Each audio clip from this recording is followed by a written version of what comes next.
The two primary voices on this matter are Biden and Karine Jean-Pierre, who went out there time and time again in the White House briefing room, no less, to say that Biden would definitively not pardon Hunter. This was an unforced error. If you were going to do it anyway, you probably should have just said, we're still looking into the matter and not been so decisive.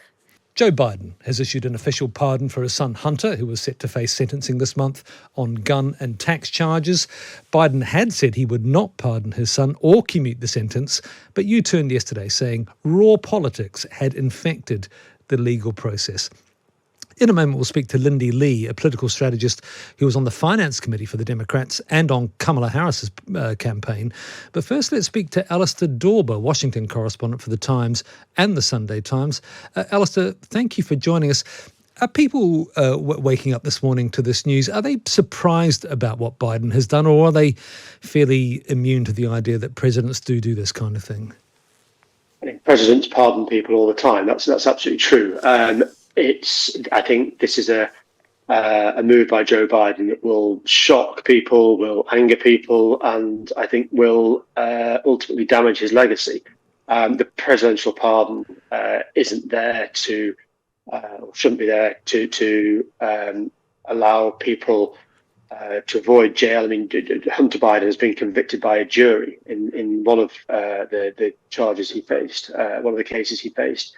And I think people will see it's a privilege that Joe Biden has used to help members of his family who, under the American justice system, have been convicted of quite a serious crime.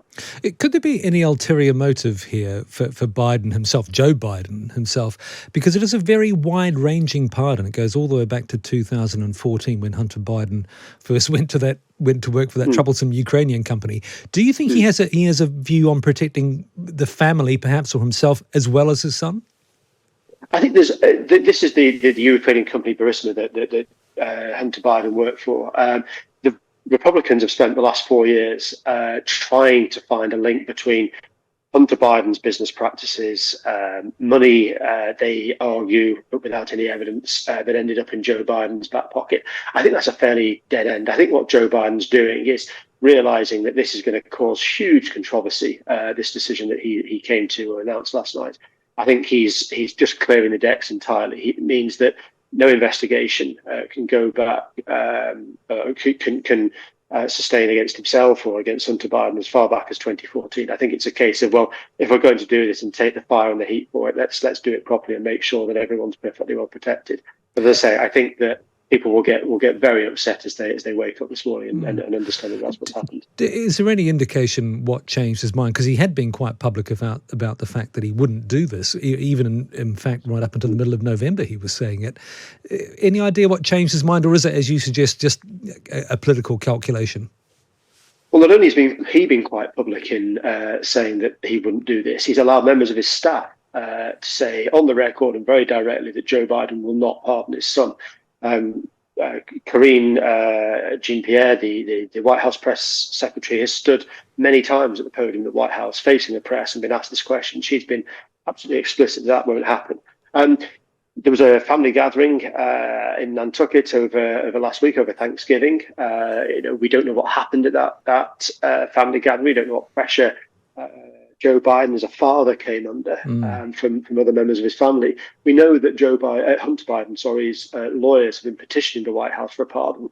They claim that it's a politically motivated conviction, which Joe Biden alluded to in his statement last night. But quite why and when he reached this decision, we don't know. Just finally, quickly, Alistair, presumably this now clears the path for the new president, Donald Trump, to do whatever he likes when it comes to pardoning people.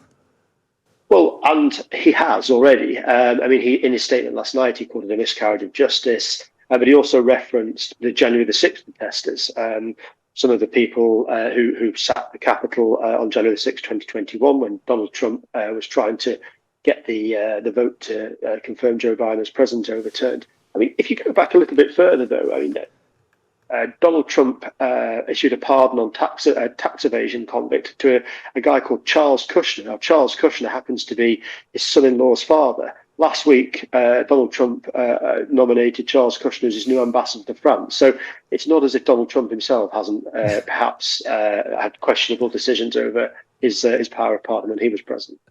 Thank you very much, Alistair. Alistair Dorber, who's Washington correspondent for The Times and The Sunday Times. Now let's speak to Lindy Li, a political strategist who was on the Finance Committee for the Democrats on the Kamala Harris campaign as well. Lindy, thank you for joining us. Just get your reaction this morning, waking up this morning to reaction that Hunter Biden, or your reaction to the fact that Hunter Biden has been pardoned. Thank you so much for having me. I actually haven't slept given this news. It's been a deluge of interview requests. So it's not unexpected, but the blowback has been intense because he repeatedly lied. And let's not mince any words. He lied to the American people time and time again. The most damning thing is he lied just a few weeks ago after the election, after Kamala Harris had lost. And it pains me to say that. Does it just on that point, the fact that he lied, does it rebound on Biden, who frankly is a lame duck now? Really, he's on the way out, or does it really rebound on the whole Democrat organization? Well, the two primary voices on this matter are Biden and Karine Jean-Pierre, who went out there time and time again in the White House briefing room, no less, to say that Biden would definitively not pardon Hunter. This was an unforced error. If you were going to do it anyway, you probably should have just said, we're still looking into the matter and not been so decisive. But it sort of compounds this idea that the Democrats have a pretty flaky relationship with truth. They said that Biden was a suitable candidate until right up the very last minute, and now they went out and said they wouldn't pardon Hunter Biden, and they did. Hey, I'm a Democrat. I wasn't one of those people who insisted on the mental acuity of this president. I want to be very clear. I'm not one to say that the emperor is wearing clothes when he's not. The cognitive dissonance is just too much for me. But yeah, you're totally right. The same people who were saying that Biden is perfectly capable of being president until he was 86 are the very same people who are most vociferously defending him now. The Venn diagram is basically an overlapping circle. What does it do, though, to American politics? I was just talking to Alistair Dorber, who's the Washington correspondent for The Times, who pointed out, of course, that really it gives Trump carte blanche to do what he likes in terms of pardons when he comes to power. He was going to do what he likes anyway. I do want to say that. But the timing is extremely interesting. We're bookended by two primary events. Number one, he pardoned Charles Kushner years ago, but he just said he would make him ambassador to France. That just happened yesterday or 2 days ago. I'm losing track of time. And he's on his way to Angola, where he doesn't have to face the press. He doesn't have to give a verbal explanation of what just transpired. And his press secretary, Karine Jean-Pierre, it will answer questions, but off camera. So they chose this window of a lack of accountability to make this announcement. I don't think it was an accident at all. Where do you think this leaves the Democrats? All the attention has been on Trump and his appointments and what he might do when he is president. How do the Democrats rebuild and come back and fight the next election? What do you think will happen internally within the party? The biggest winner of the situation, other than Hunter Biden, is Kamala Harris, because the news of her $2 billion boondoggle has just been drowned and buried. The attention was on her for weeks, and I was part of that. I've been very vocal about how the finances were handled.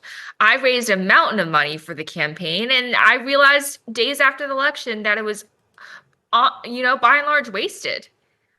So she is a winner in that the attention is diverted away from her. But this is definitely not great for the Democratic Party. We were already in the wilderness. We very much might be in the wilderness for the next 48 years, 4 to 8 years, if not more. This is just, it undermines our claim to the moral high ground, so to speak. Will there, do you think, amongst the power brokers in the party, be an attempt to clear out the last remnants of the old guard, as it were, and find someone new? And who might that person be? Well, the old guard is Obama ruled, and they're not very old. So I'm telling you right now, there is going to be people are going to have a very hard time clearing them out, because they're not all 80-somethings like Joe Biden. You had the Pod Save America bros, you had the Obama ruled people who essentially ran Harris's campaign. And let's be perfectly aware that they were the same people trying to get her replaced at the top of the ticket. It just came out a few days ago that Jen O'Malley Dillon, Harris's campaign manager, was one of the same people who was clamoring for her to be removed when President Biden was running. So Obama world is still very much in their prime. And that is the old guard, so to speak. Yes, if you go back to the previous generation, the Clinton generation, he also that generation. he also pardoned family members. So perhaps it's not all that different, is it? Well, I in this case, the pardon was so all-encompassing.